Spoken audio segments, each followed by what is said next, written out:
There's one. That's another. And another. I don't get it. Why are there so many? This is Kenosha, Wisconsin, a small city between Milwaukee and Chicago with around 100,000 people. Most people live in homes, not in apartments, and yet Google Maps tells us there are 14 different self-storage businesses here. According to Storage Cafe, October 2025 data, there are over 50,000 self-storage facilities in the United States. That's 2.1 billion square feet of storage in the country, or 34,000 football fields, or more than the entire country of Liechtenstein. Just over 6.3 feet of storage for every person in the US. No other country comes even close to that. Why are there so many? Turns out there's an epidemic of storage in the US, all thanks to this legal loophole that made self-storage an incredible business, maybe too good of a business, and a loophole that some cities have figured out and decided that they need to patch as soon as possible. Let's get the obvious stuff out of the way. Self-storage is actually pretty useful. It's convenient, it's flexible, it's cheap. In most of the US, you can still find storage units for under $60 a month. But there's a catch with that, and we'll get to that soon. But first, why do Americans need so much self-storage? Life in the US comes with a lot of disruptions, which the industry calls the 4 Ds: death, divorce, dislocation, and downsizing. Americans move much more often than pretty much every other country in the world.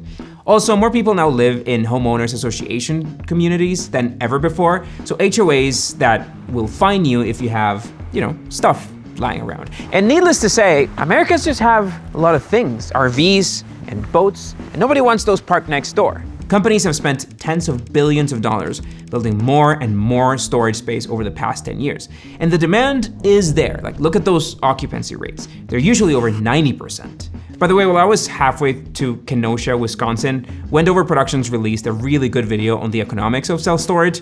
I'm gonna link that in the description, but that's not what I wanna talk about today. Today, I wanna talk about the loophole that allowed this whole mess to happen. The modern self-storage business took off in the US in the 1960s, with early clusters in places like Texas, where, by the way, people don't usually have basements in their homes. And at first, lawmakers weren't sure how to regulate this thing. It's not regular rent because you don't live there, but it's also not a traditional warehouse that stores items for you because the customers have the key and they can come in usually anytime. In 1975, this emerging self-storage business and all these businesses that popped up around the US formed the Self-Storage Association, the SSA, as the voice of the industry. And over the next few years, self-storage associations across the US lobbied with states to pass laws to treat self-storage different from regular rent or from older warehouse laws. And it worked. And one of those breakthroughs is this, the lien rights.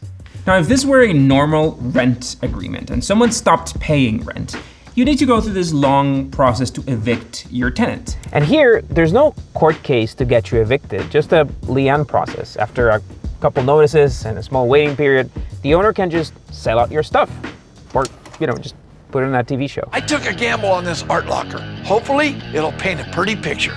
The only reason that TV show is possible is thanks to this set of provisions. Now, there are thousands of stories of clients whose items have been sold even while being up to date on rent. One of the largest cases against Extra Space Storage saw a settlement of over $5 million from over 150,000 people who had their stuff sold off unfairly. But the loophole is not just in the lien laws. It's not that you can basically run a facility with no employees. I gotta do it, man.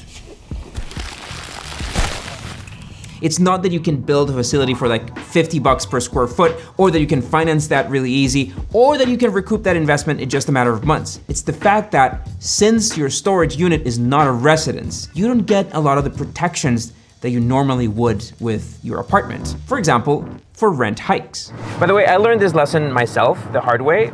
I had this apartment in Brooklyn that I had to vacate a couple of years ago. So we decided to get a storage unit to just put everything there until we figured out what to do. When we got it, I was paying $300 a month.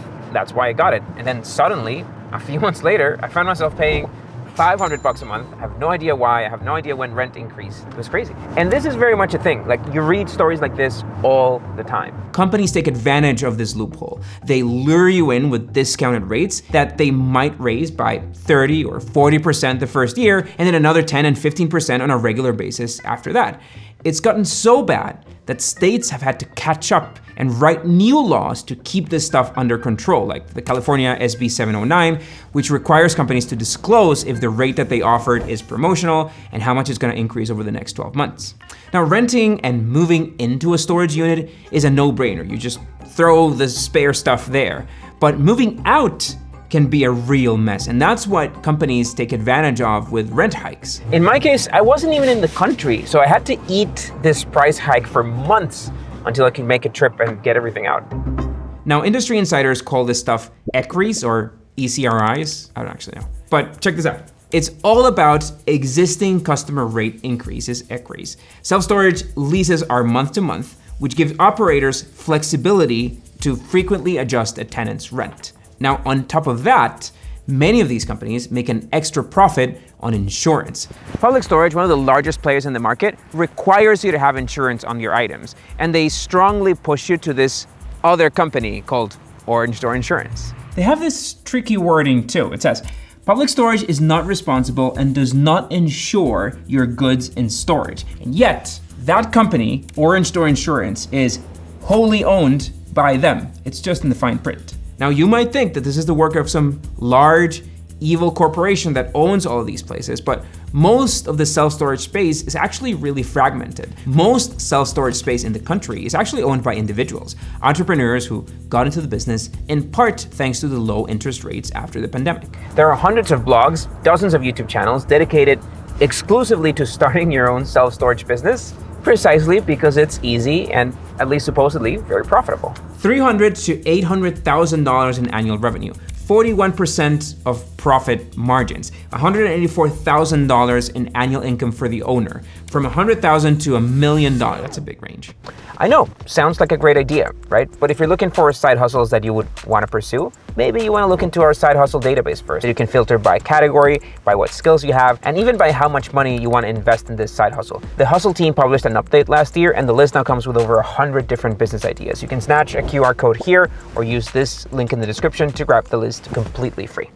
Now, some legal scholars have argued that self-storage businesses just have it too easy because there's really no industry that competes directly with self-storage. Laws surrounding self-storage, they often pass without any opposition. It's like nobody's really paying attention to this thing. And there's this remarkable imbalance of rights and duties precisely because nobody has pushed for customer protections. And Americans play along because self-storage is really convenient and people kind of need it, or at least maybe they don't notice until they get that weird bill in the mail. But there's another side effect to self-storage, one that cities have noticed and have started to course correct. Last Thursday, the City Council passed a zoning ordinance amendment banning new self-storage facilities from popping up in Providence. Palm Bay City leaders are debating blocking new self-storage facilities. But now the city wants to put a moratorium on future self-storage businesses like Field.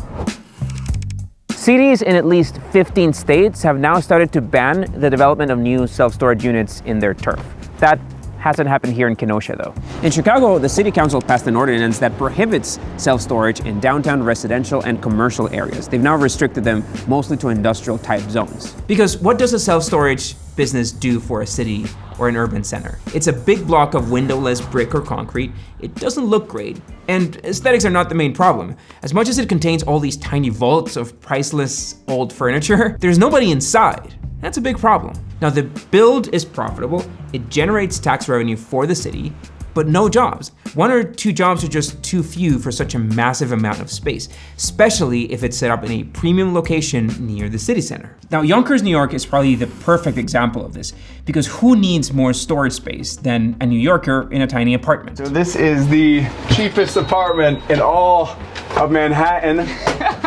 After over a dozen self-storage businesses opened up in the city limits, people started realizing that they were becoming Manhattan's warehouse and fought to block new developments. Same case with Rockdale, that's east of downtown Atlanta. They requested a moratorium on new self-storage developments so they could review their zoning code. But the problem is that you can't forbid construction, at least not easily. And these moratoriums, they're all temporary. Cities have to somehow find a new combination of wording for their urban codes to push these businesses outside of their city limits, or at least outside of the urban areas where they want real foot traffic businesses. And self-storage in cities is just a terrible regression in urban planning.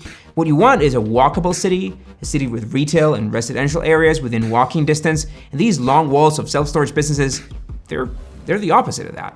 Now, Denver came up with an elegant solution. They managed to adjust their code to forbid self-storage near light rail stations, therefore keeping this stuff out of walkable areas. And this aligns with this whole trend of transit-oriented development. It just didn't align with our travel budget. New York City, for example, has kept all storage locations limited to industrial zones for years. It's such a crazy example of a good business that's actually not great for everyone.